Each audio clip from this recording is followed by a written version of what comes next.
Ethan always counted his steps on the way to Red Bluff.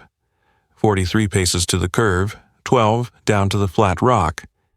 He had walked it for years without a single fall, until the one day he carried something he never had before.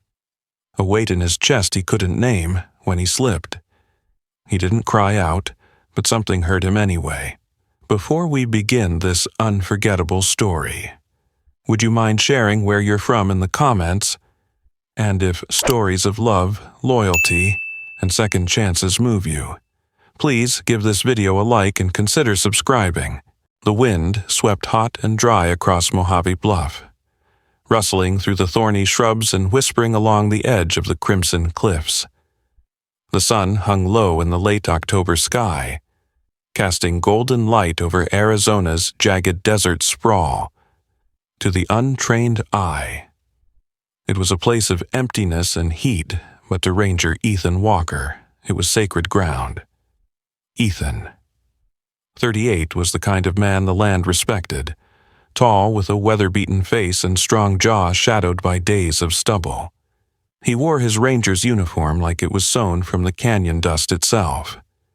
His shoulders were broad, his boots scarred, and his eyes a calm, piercing gray, the kind that didn't miss movement in the brush or the shift of the wind before a storm. He'd served 12 years in the Mojave Wildlife Division, and he knew these trails better than the mapmakers. Quiet by nature, Ethan rarely spoke unless he had something worth saying, and his loyalty ran deep, not to people, but to the land and its creatures. That Thursday, his assignment was simple. Check a malfunctioning trail camera positioned along the ridge path near Red Bluff, a sandstone outcrop that sloped steeply into dry canyons below. The region was known for its unpredictable footing. Fine layers of grit on the rock made even experienced rangers cautious. But Ethan had walked this stretch a dozen times before, and the sun still had a good hour left before disappearing beyond the cliffs. He parked the ranger truck at a rusted mile marker, clipped his radio to his belt, slung a canvas pack over one shoulder, and set off along the narrow path. The wind was shifting, hot one moment, cool the next, carrying dust across the rocks like fine smoke. Somewhere in the distance, a hawk called once and vanished into the sky. Ethan's footsteps were sure. The trail narrowed, sloped, curved around an outcrop, and then, without warning, his right boot slid across a thin layer of loose gravel. There was no time to grab a branch or shout. One moment he was standing, the next he was weightless. He fell hard, his body colliding with the steep incline, bouncing once, then twice, until he hit a narrow shelf below with a sickening thud. His left shoulder took the worst of it, dislocating with a crack, and his head struck the edge of a stone outcrop. The world spun once, then dissolved into black. Above, his radio crackled weakly but remained unanswered. No call for help, no signal, just silence settling over Red Bluff, and the sun slipping behind the ridge like a closing eye, hundreds of miles away in Phoenix. Sophie Bennett stared at the polished glass desk between her and the editor of National Wildlife Monthly. The office was minimalist. The walls lined with photos of wolves in snowy fields, mountain goats on cliffs, and a smiling Jane Goodall shaking hands with a silverback. Sophie shifted in her seat, fingers tightening around the leather strap of her shoulder bag. At 26, she was a young journalist with restless energy. Her shoulder-length auburn hair framed a determined face, sharp cheekbones, thoughtful hazel eyes, lips that twitched when she was trying not to speak too soon. She had chased small-town wildlife stories for years. Backyard foxes, city-dwelling owls, the occasional bear near a campground. She'd done everything but land a national feature. This meeting, she believed, was her moment. Roy Harper, the editor, leaned back in his chair and steepled his fingers. gray-bearded and suntanned from years in the field. He had once trekked across the Yukon to document caribou migrations, and he carried himself like a man who'd rather be outside than under fluorescent lighting. "Your writing's solid," he said. "Technically correct. You've got curiosity, which is good." Sophie felt the butt coming, but she asked. He sighed. "It doesn't feel lived in, doesn't cut deep. You've got facts, but no story that grabs the gut. I need something people will remember, something with heart." "I'm telling real stories," she said, trying not to sound defensive.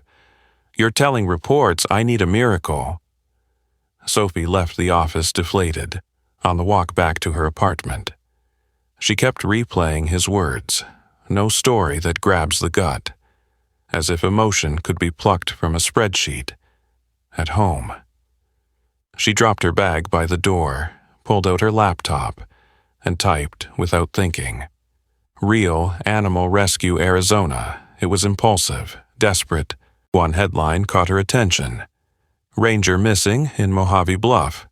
Last seen near Red Bluff Ridge." The article was short. Ethan Walker, a wildlife ranger, hadn't returned from a routine patrol. His truck was found locked and abandoned. The trail camera he'd gone to retrieve had not been recovered. Search and rescue had been deployed at dawn, but it was the last line that stopped her. Unconfirmed reports from local hikers mention unusual paw prints, believed to be lion, surrounding a disturbed area near the ridge, her fingers stilled. Lions. The American mountain lion, puma concolor, was not unheard of in Arizona, but sightings near Mojave Bluff were rare. Sophie sat up straighter, rereading the line. There were no photos, no expert quotes, but there was something in the phrasing, something raw, something Roy would call unforgettable. She copied the article, opened a new research tab, and began digging. Ethan Walker, Mojave Bluff, lion sightings, trail cameras. She didn't know it yet, but she'd just stepped into the opening sentence of the story she'd been waiting for her entire life. The sun had barely breached the horizon when the first search team set foot into the ravine at Red Bluff. Dawn light spilled like diluted gold across the canyon walls, but shadows still clung to the lower rock beds where the cold air refused to lift. The air was heavy with the mingled scents of dust, sage, and something else, something older, more primal. Harvey Sims was the one who noticed it first. At 62, he wasn't the fastest of the rangers anymore, but he had something none of the younger ones had, quiet intuition. He had the look of a man whittled by the desert, lean frame, long sun-spotted arms, and silver hair always tucked under a sweat-stained ranger hat. His boots were worn from 40 years on uneven ground, and he still walked with the steady confidence of a man who knew the land better than he knew most people. Harvey had known Ethan since the younger man's rookie year, and when the call came in that Ethan hadn't returned from patrol, Harvey didn't wait for a briefing. He packed a flask, a trauma kit, and drove straight into the canyon. They spotted Ethan's body near a shallow rise of boulders, half covered in sand. His uniform was torn at the shoulder, one leg twisted at an odd angle, and his face was pale and blood-crusted. But it wasn't his injuries that made the three rangers stop in their tracks. It was what surrounded him. 4 mountain lions, 2 full-grown males, 1 younger, and a large female, stood in a loose circle around Ethan's still form. They weren't pacing, they weren't snarling, they were watching. The male on the right, muscular with a light tawny coat, twitched an ear but didn't move. The adolescent lion sat back on its haunches like a sentry. The older female, larger than the rest and clearly scarred, her right eye rimmed with a faded claw mark, lay closest to Ethan, her flank rising and falling with slow, deliberate breath.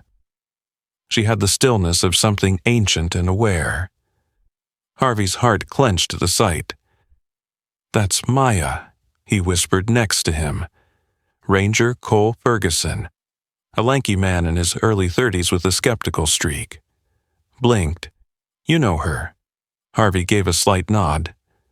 "We collared her years ago, back when she was just a cub near Mesa Ridge, fierce even then. But she never feared Ethan. None of them did. No one moved. Even the rustling wind seemed to have stopped out of respect. The lions didn't growl or retreat, they simply stayed, forming an unspoken barrier between Ethan and the world. Harvey stepped forward slowly, eyes lowered, hands open. He didn't bring a gun, he didn't need one. His voice was low, like the hush of wind through canyon stone. "We're here to take him home." Maya lifted her head slightly.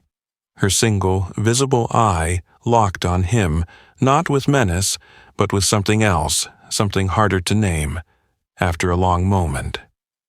She rose to her feet, her powerful frame unfolding like a boulder coming alive.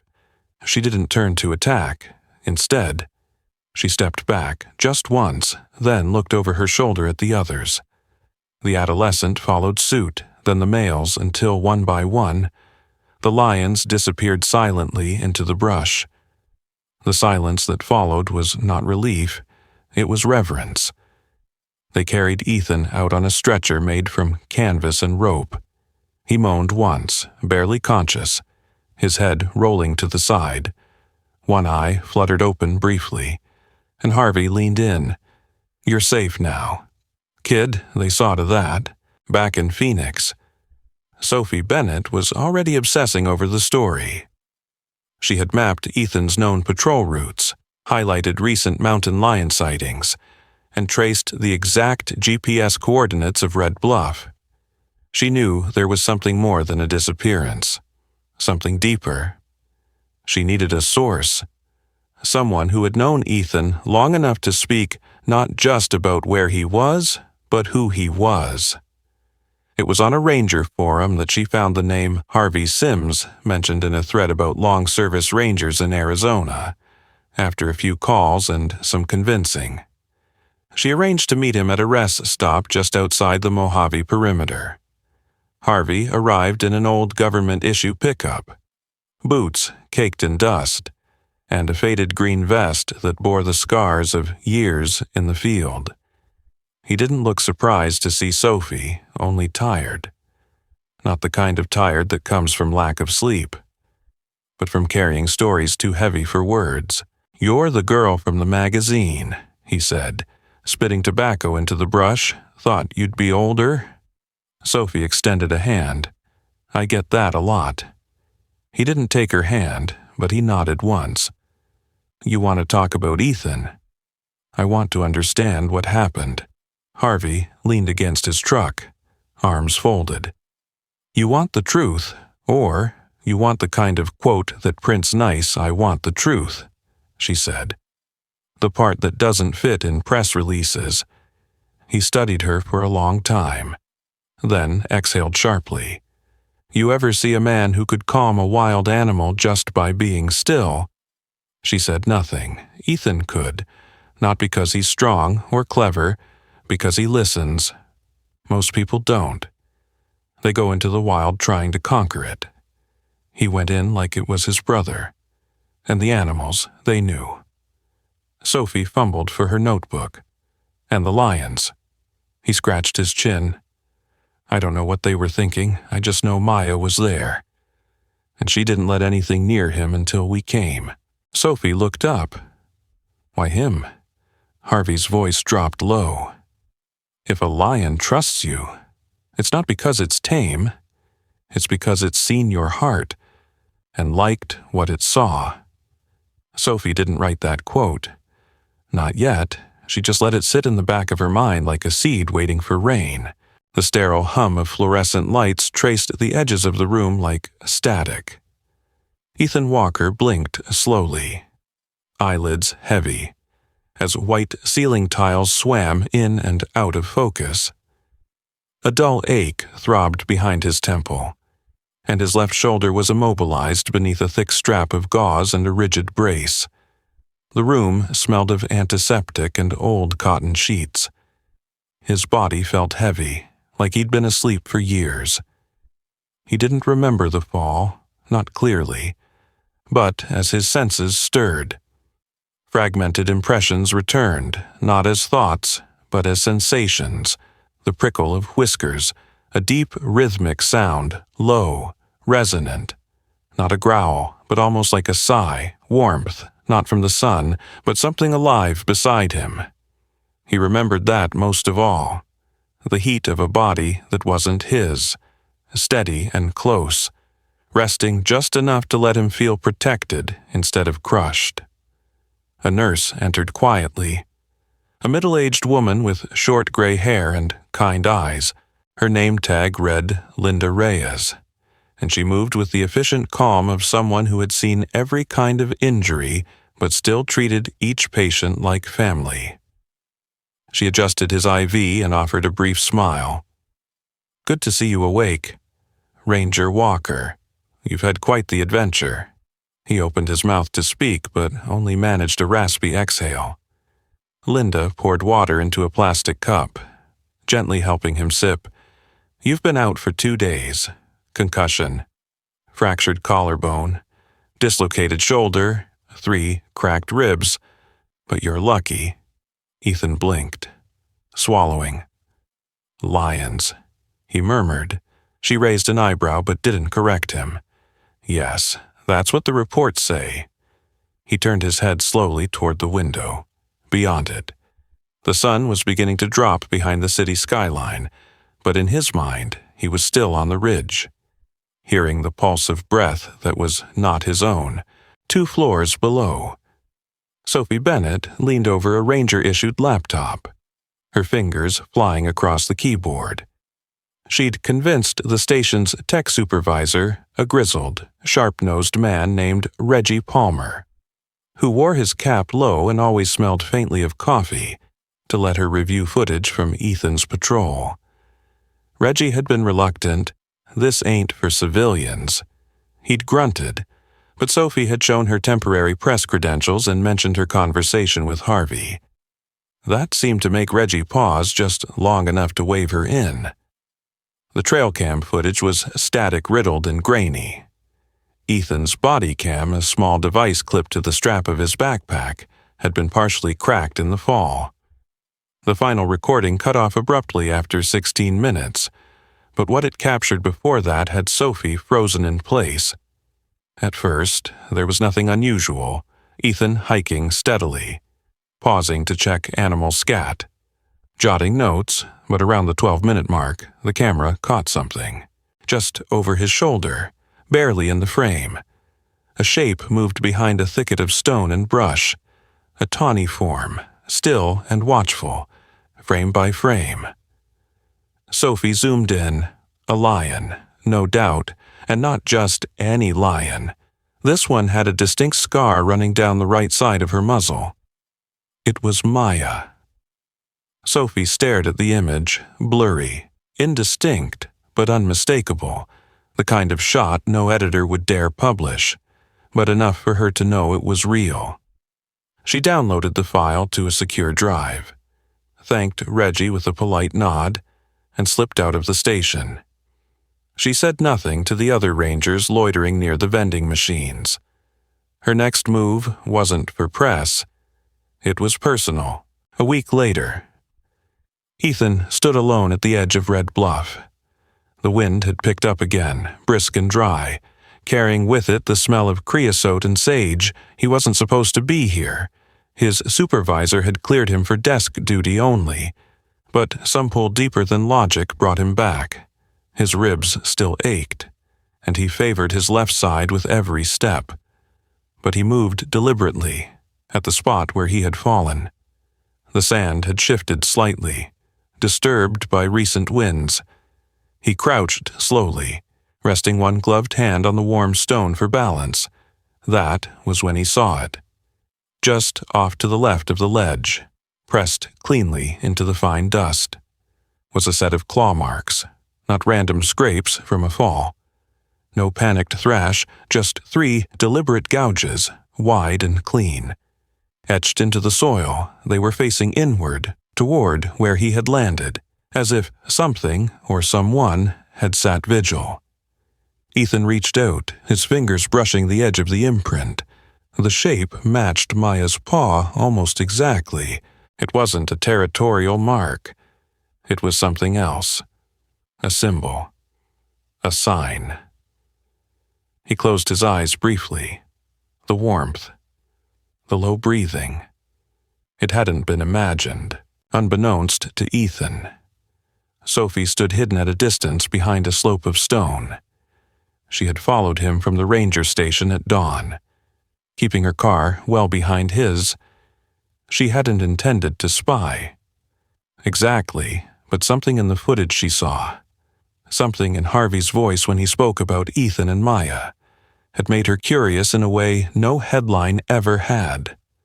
She watched as Ethan knelt in the dirt, watched him touch the claw mark. She didn't take a photo. Her camera stayed in her bag. This wasn't about proof anymore.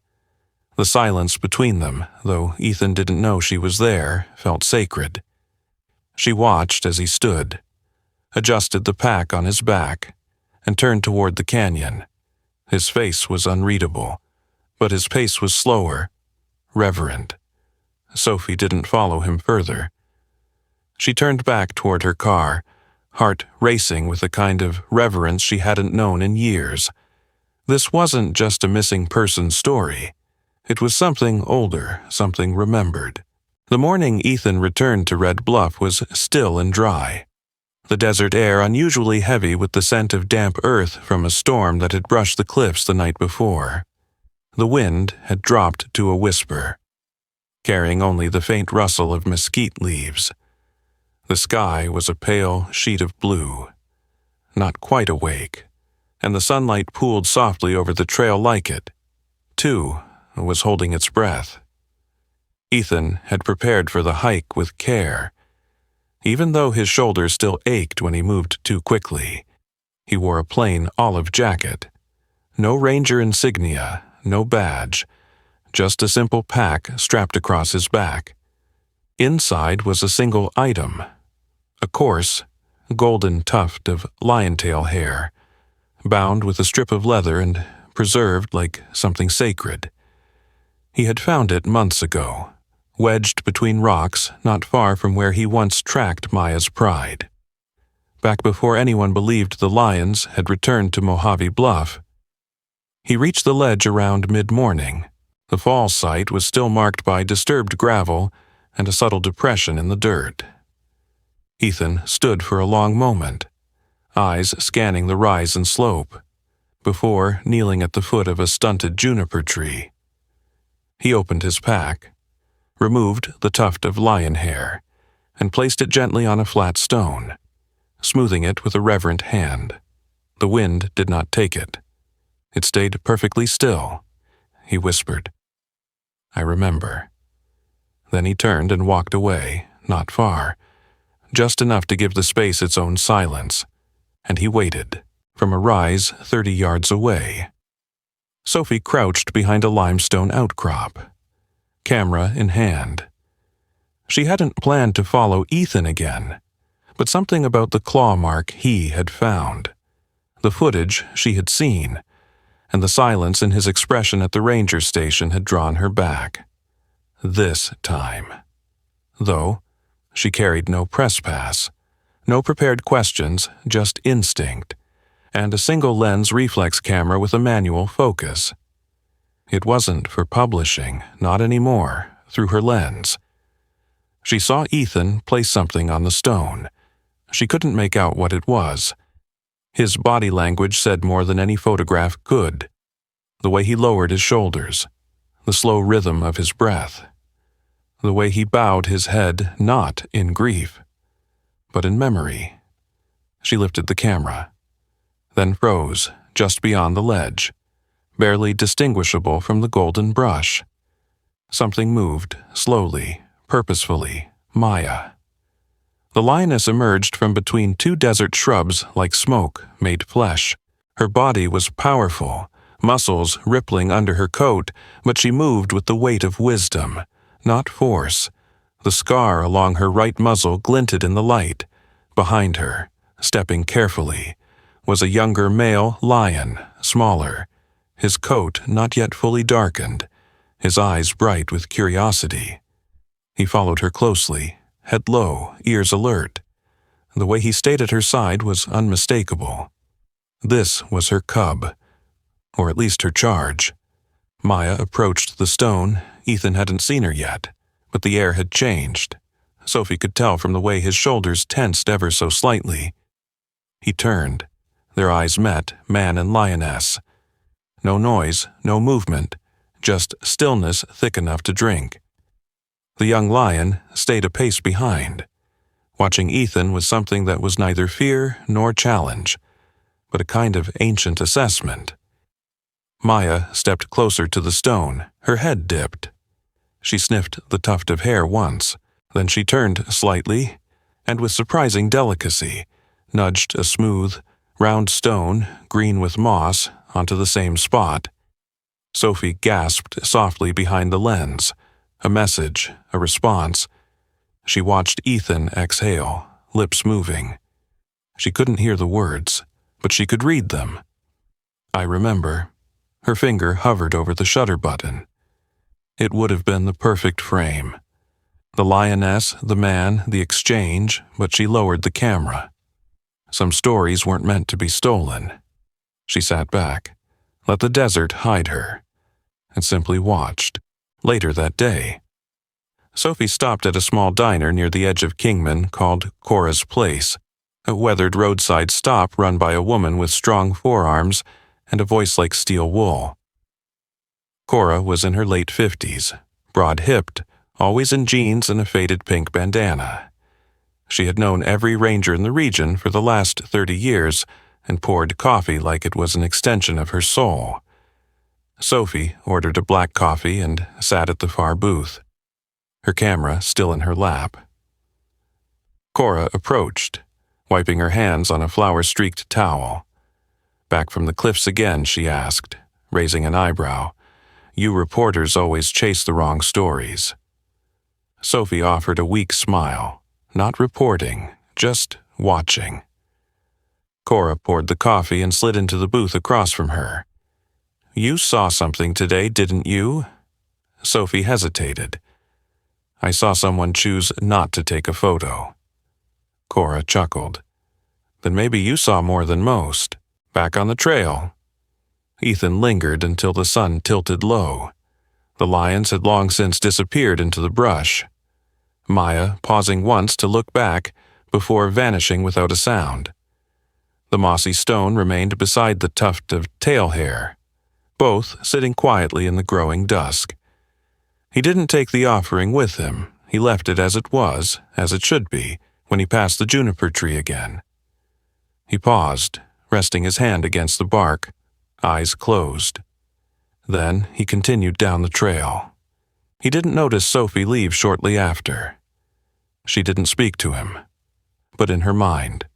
The moment was sealed, clearer than any headline, louder than any article.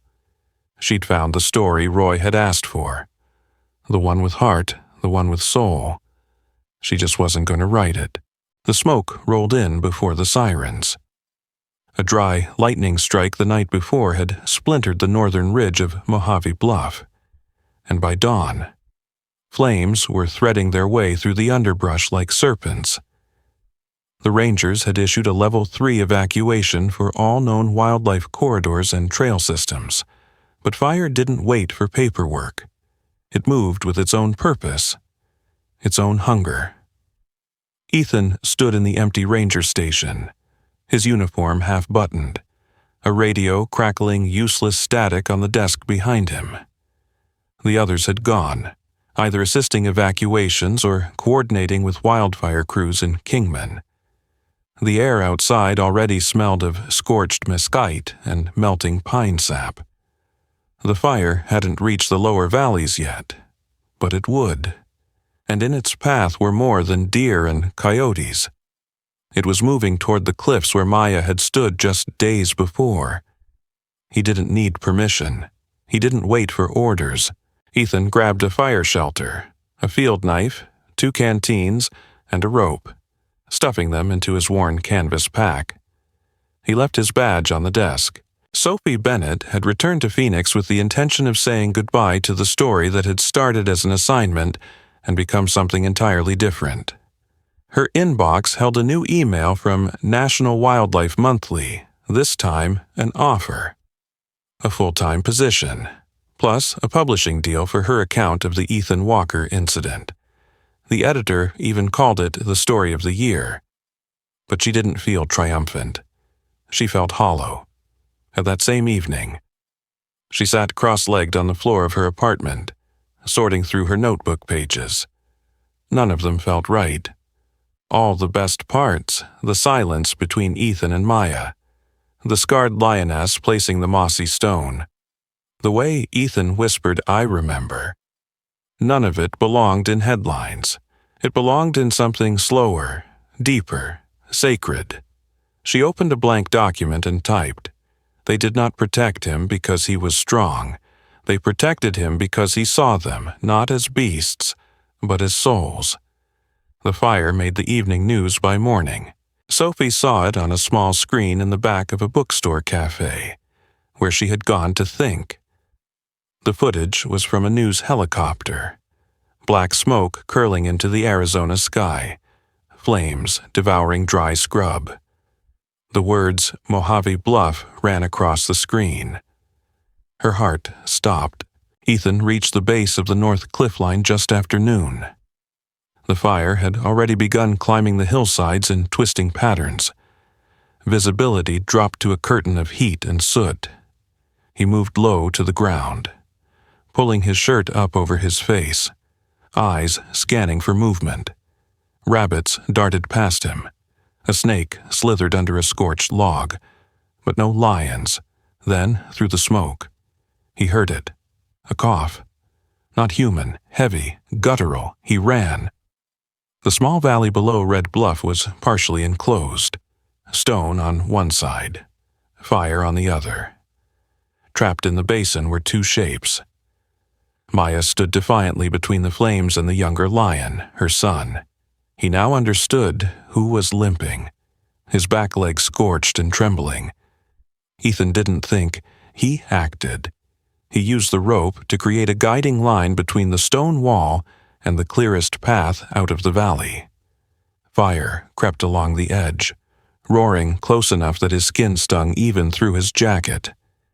He crouched low, arms open, calling softly, "Come on, it's me, come on." Maya's eyes flicked to him. The young lion hesitated. Then Maya did something Ethan would never forget. She looked over her shoulder at the cub, touched her nose gently to his shoulder, and began to move. They followed him. The climb was brutal. Smoke choked the path, and Ethan had to pause twice to shield the lion from a falling ember, but inch by inch. They made it to the far slope, just beyond the main fire line, when they reached a clearing of rock. Ethan collapsed, coughing hard. Maya stood beside him, breathing heavily, her flanks rising and falling in rhythm. The young lion laid down, paws trembling, and then Maya stepped forward and did what no ranger, no animal, no soul had ever done for Ethan. She touched her forehead gently to his shoulder, a thank you. Then she turned, nuzzled her son, and disappeared into the ash-darkened trees without a sound. Ethan watched her go, his throat burning with more than just smoke. Weeks passed. The fire was contained, though the northern edge of Mojave Bluff would never look the same. A few rangers asked Ethan about what he saw during the blaze. He offered only the same answer. "I helped what I could." He filed no report. Sophie didn't publish her story with National Wildlife Monthly. Instead, she self-published a small book, a simple, cream-colored volume with no cover photo, just the title, The Ones Who Chose Him. Inside were only words, stories told from memory, stories without names or coordinates, no images, no citations, only truths too old to be proven. and too quiet to be shouted. She printed 100 copies. They sold out in 2 days. The final line of the book read, "The lion did not save him because he was brave. She saved him because he listened, because he remembered, because he belonged. Sometimes. The miracles we seek don't come as lightning from the sky or voices in the wind. Sometimes they come quietly, in the form of an animal that chooses not to harm, but to protect, in a lion's breath. A silent gesture, a step toward trust. What happened between Ethan and Maya was not just survival, it was grace, a reminder that God's presence often reveals itself not through power, but through compassion in our everyday lives. We often overlook the quiet signs, the small moments when we are protected, guided, or simply remembered by something greater than ourselves. Perhaps that's where the divine truly lives, not in thunder, but in stillness, if this story moved you. Take a moment to reflect on the quiet blessings in your life. Share this story with someone who needs hope. Comment below what this meant to you. And if you believe that God still works through unexpected ways, through animals, through people, through moments, type Amen in the comments. And don't forget to subscribe to this channel for more stories that remind us we are never as alone as we think. May God bless you, and may His quiet miracles find you when you need them most.